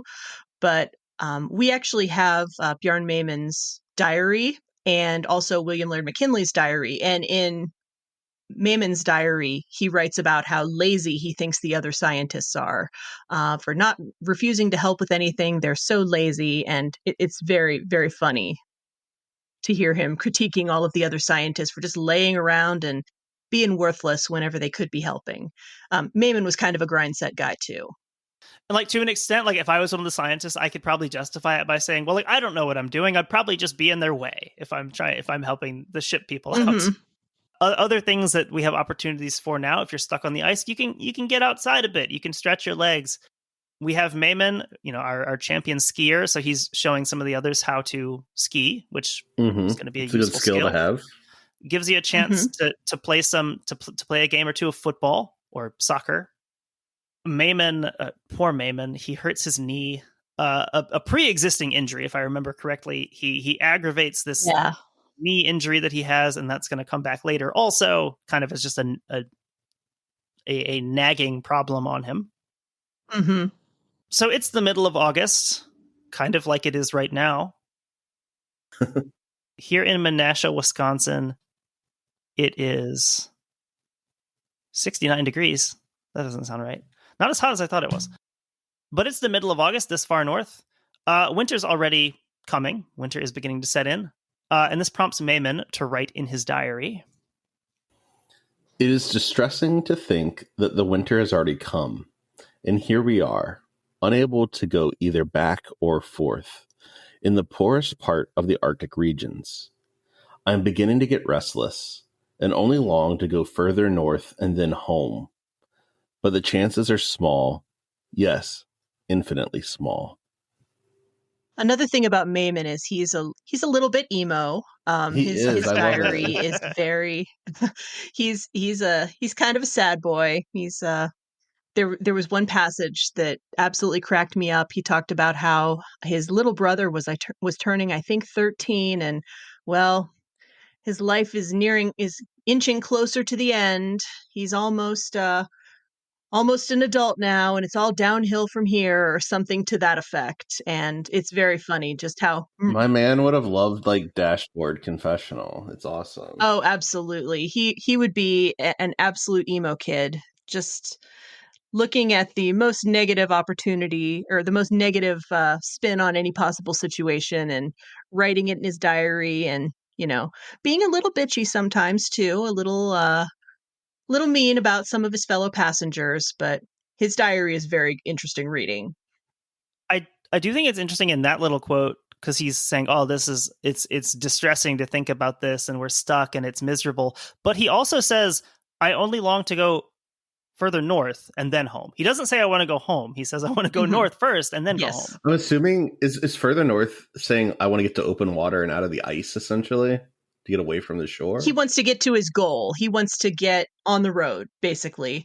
And the other thing about Mayman is he was definitely a kind of a Roald Amundsen fanboy. That was his hero. And so he wanted to go out and do the things that Amundsen had done. And that means getting out there and exploring, not staying here trapped in the ice, teaching a bunch of scientists how to ski. I'm looking to get craggier. Yes. I want to get a little leatherier.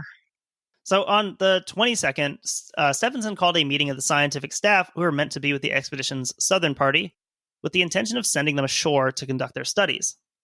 For various reasons, so this group is eventually settles down to just be Diamond, Janice, and does he pronounce his name Henri or Henry? I think it's Henri. And Henri Beauchat, the anthropologists who were supposed to be spending time with the Inuit for their research. So you guys aren't supposed to be on the boat anyway. No, there are a lot of people who are going to be a part of the Southern Party eventually, or who were supposed to be a part of the Southern Party, who were on the Karluk just for the journey over to Herschel Island. In addition to there being a bunch of supplies on the Karluk that were not supposed to be there were a bunch of people that were not supposed to be there too, who were just trapped on the Karluk by unlucky coincidence. I think that's the funny thing about this one is that, like, we're covering this, so obviously the expedition does not go well. And not only does the expedition not go well, it doesn't even really start in the way it was planned. Like, they don't even get the people to the places they're supposed to be. No, they don't get to even get to the place where they're supposed to sort out all the people in the teams and all the supplies and really have the two distinct parties doing their own thing. They never make it to that point.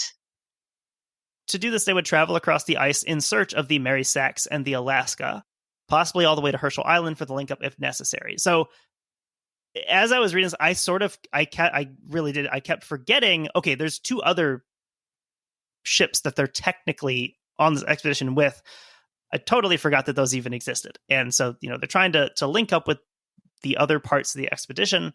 They might have to travel quite a ways over the ice to do that. This is a pretty complex operation to try to put together with no real communication tools. And no real skill in actually assembling it. Like there is no great master plan that they are just checking off the boxes. Everything is just sort of fly by night. Like, we'll sort it out when we get to Herschel Island, and we'll hire an indigenous seamstress somewhere along the line. And there's very little care taken in the planning of this. The goals are there, but the logistics are not there at all. It sounds like an expedition planned by someone who's relying on the friendliness of the Arctic. It absolutely is. Yes, that is exactly what's happening. So adverse weather, delays in locating the equipment that would be needed for this trip, they don't actually depart until August 29th. This sounds very chaotic. The fact that, they literally just can't find some of the stuff that they need. Some of the stuff has been distributed really haphazardly. So a lot is, some of the gear, maybe some people have been issued with it and some people haven't. So before Janice and Beauchamp departed the Karluk, Stefansson gave them a $200 check and a letter granting them independent authority to make whatever decisions might become necessary on their trip. Once they linked up with the Southern Party, Janice was instructed to send a telegraph to the New York Times with updates on the expedition's progress. I didn't put progress in scare quotes, but I should have. Kadektovik would accompany them for the duration of the trip, while others from the crew, including Jimmy and Jerry, would accompany them in the opening stage and then return to the Karluk. Something I forgot to add when you were talking about sending telegraphs to the New York Times. Steph did have an agreement with several news outlets. He had sold the rights to the expedition, basically, to several different news outlets so that they would get first crack at whatever he was reporting. So that was a condition of that. He had to send regular updates on their progress so that they could publish it. And so, Steph could increase his own fame and, spread the word about the friendly Arctic and about all of the wonderful discoveries that he was sure he was going to make. So he was very media savvy. So that's why that was happening.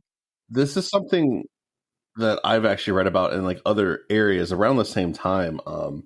Reading about one of the trips that the Hindenburg takes. I think the first trip that the Hindenburg takes from Germany to New York. There's a New York Times affiliated person on board, and like that is their only job, is to take like meticulous notes and get this to the New York Times as quick as possible so they have the story about what is this fancy new thing that's supposed to change travel. So it sounds like this isn't super uncommon that, you do basically sell your rights to this trip to whatever big media source you can find because they have no other way to get the information. I believe it was the New York Times in the States, and I want to say the Globe in Toronto in Canada. So he had both American and Canadian news sources that he was feeding information to constantly. So they're sort of paying, they're like investing in Arctic exploration futures. They're like paying for... Yeah. So they do depart, but it doesn't go very well. Only about a mile from the ship, they hit their first real snag. The sled carrying the umiak, which is their like boat. It's like a wooden framed boat that is like the hull is. Yeah, it's a skin boat, and it has a wooden frame, and you stretch I want to say a seal or walrus skin over it. And this is the primary way that the Inuit people would traverse the water, was through one of these little boats. And so whenever they would go hunting walrus or seal and they would have to go out into the water, they would use one of these boats. So if you were going to be doing any hunting, as it's assumed that they would have to, because the friendly Arctic provides, they would definitely need their skin boat. So yeah, the sled that's carrying that tips over. It breaks through the ice. With all of the manpower available, they're able to get the sled and the boat out of the water. However, the umiak's mast has been snapped off in the process. Back on the Karluk, Stefansson had finished up with some mail that he intended to send along with them on their trip to find the Southern Party. So he and Hadley took off with another one of the dog teams to bring them this mail. And this is about when Stefansson arrives. He finds them in this cold, disheveled, post-Umiak incident state. Quoting here from Empire of Ice and Stone. He arrived to find the party soaked and sitting on poor ice, eating a cold lunch without tea. Somehow, they had already lost a crucial part of their Primus stove and were unable to cook anything or even boil water. The Eskimos told Stefansson that the ice was no good, very bad. Stefansson could see that they were right. New ice was forming between the older... Is that supposed to be cracks or cakes? It's cakes. It is cakes, okay. It's supposed to be cakes. New ice was forming between the older cakes, so it was going to be impossible to employ the umiak in water. And it now needed repairs anyway. But neither was the new ice yet strong enough to support the sleds, which would inevitably keep breaking through. He called off the mission. I can tell this is not going to go well. Let's go back. Yeah, like, nothing here is good. No, this is exactly what I meant when I said that polar expeditions are kind of like workplace comedies. Situations like this that just are very sad on the surface, but also kind of funny. Just a mess from the start here. So Karluk continued to drift at around 12 miles per day in the middle of a sizable island of ice, estimated at around 1.5 miles wide. And at this point, it's early September. The winter is coming hard and fast. If she's not free by this point, then it looks like she probably won't be before the winter sets in. So she's going to be stuck right where she is, like relatively speaking, in this ice. She's, of course, going to be drifting with the ice, though. So two things became primary concerns for Bartlett at this time. This was the need to conserve the ship's stores of kerosene and coal oil, and the need for fresh meat to keep the crew healthy.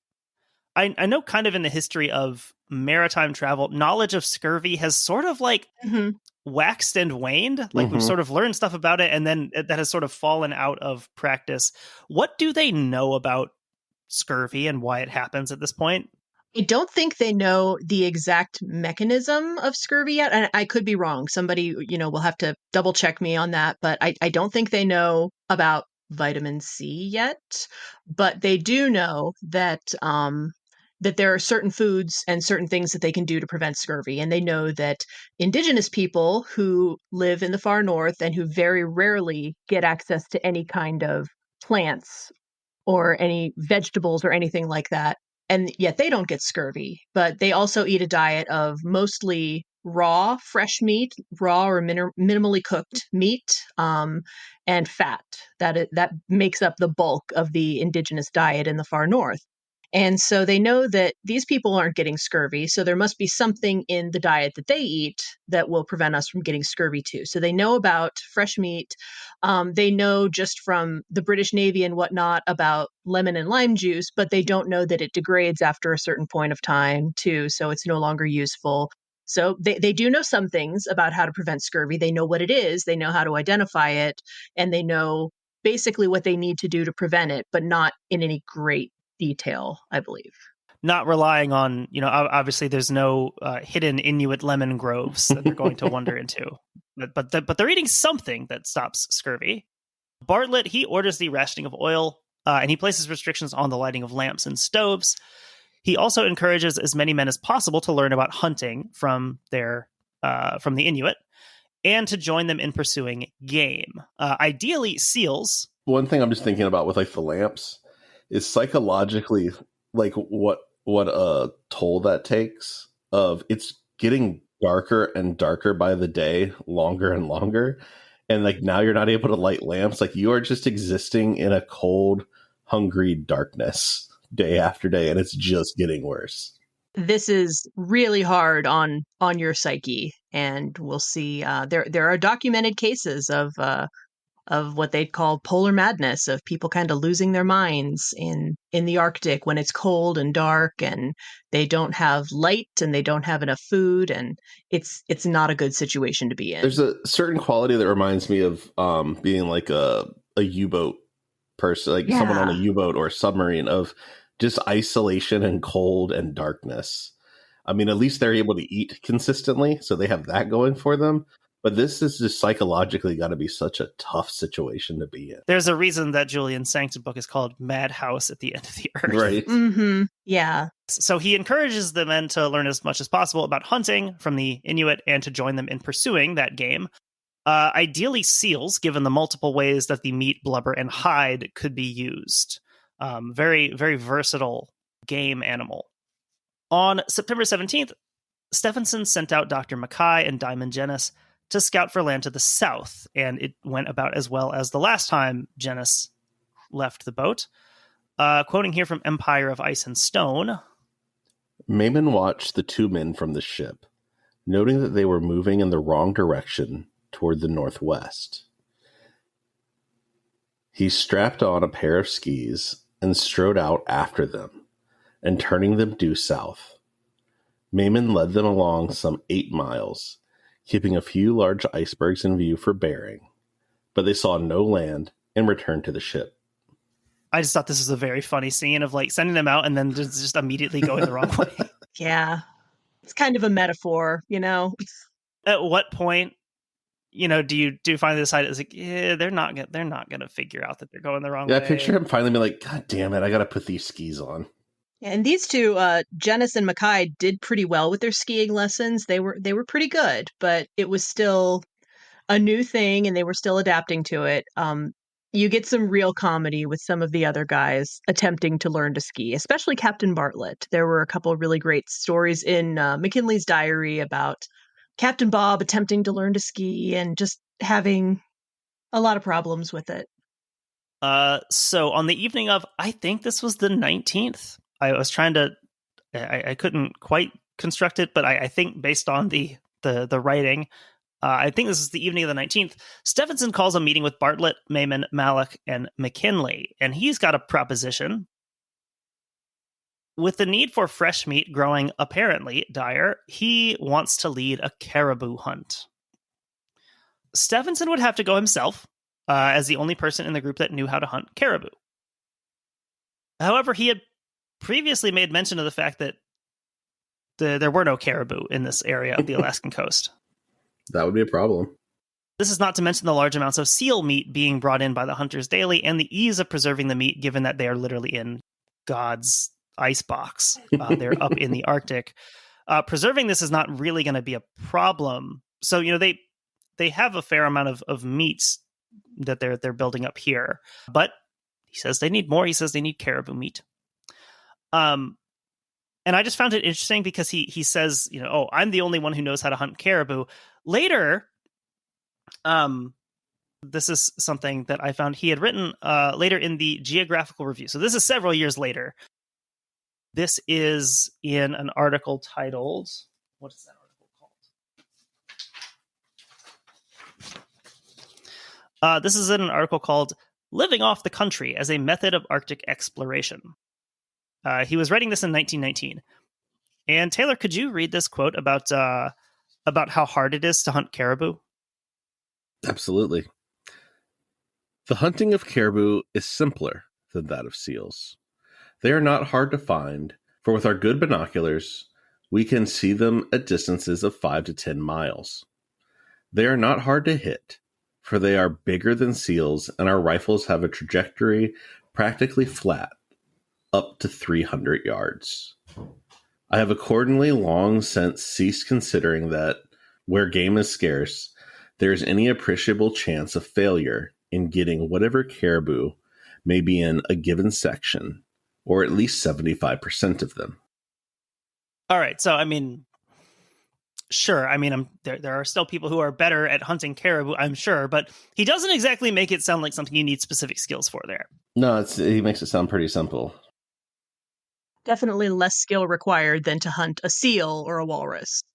It makes it sound like if you can hunt a seal, yeah, you can hunt a caribou easy. The caribou's not gonna probably fall back through the hole it just popped out of in the ice, and then you lose it. If seal is good enough for the main character of the sea wolf, then it's good enough for them.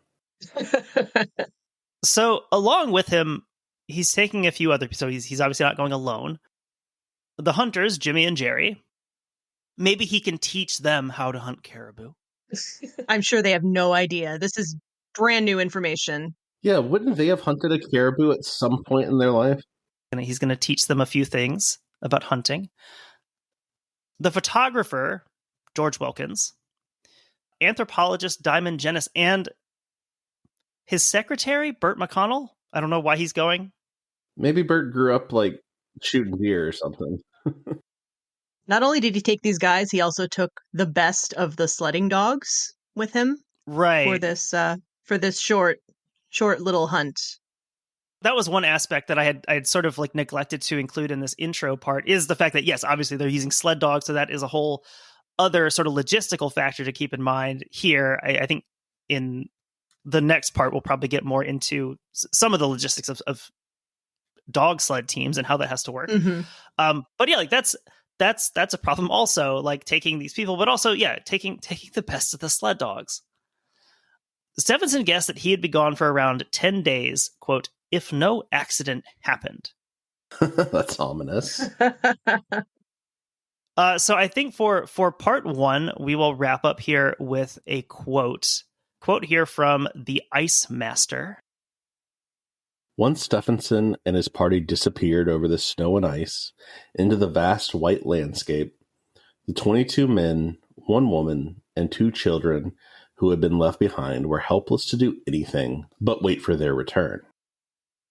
Away 20 miles in the distance, we see him and his party like small black specks against the everlasting white of the Alaskan hill, wrote Maurer. They pass over the first ridge and out of sight. It's supposed to be hills. Mm-hmm. But also you pronounced Maurer correctly and nobody does. So good job. Thanks, Joe Maurer, baseball player for the Twins. It's a slightly different name.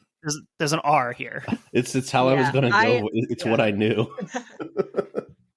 He's actually the guy that got me interested in this story because he grew up in New Philadelphia, which is fairly close to where I grew up. And I found out that we had a local guy who went on this absolutely absurd polar expedition. And I was already kind of interested in polar expeditions. And then I found out that, hey, somebody who's from the area, the general vicinity of where I grew up, went on one of these things. So I dug into him a little bit, and that's how I got started on the Karluk, and then that's how I got started on Wrangel Island, which I think will be the bonus episode, which will be a lot of fun.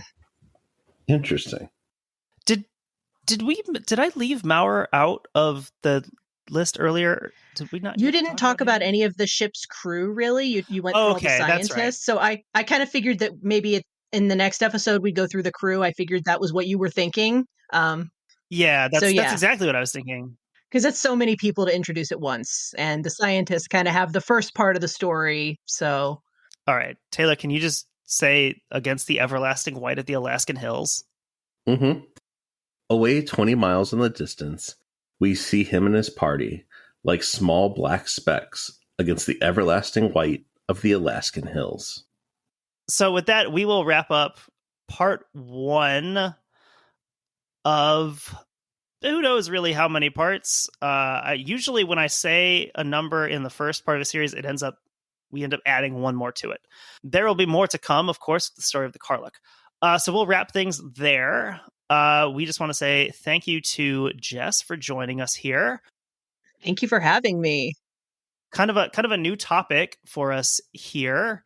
Before we sign off here, anything you'd like to plug for the listeners? If you're on social media, if there's anything else you just want to share. I'm on the socials as Jess Loves Boats. You can follow me or not. I don't have anything to plug right now. I kind of do. I'm a public librarian, so if you would go out and get a library card and support your local public library, I would greatly appreciate that. So thank you in advance. Absolutely. This is a pro-library podcast. Thank you. Thank you for being a pro-library podcast. All right. So with that, we just want to thank all of you for listening. We hope you enjoyed this one, and we hope you will join us as the story of the Karluk descends even further into probably exactly where you're expecting it to go. So we will talk to you again soon, and take care.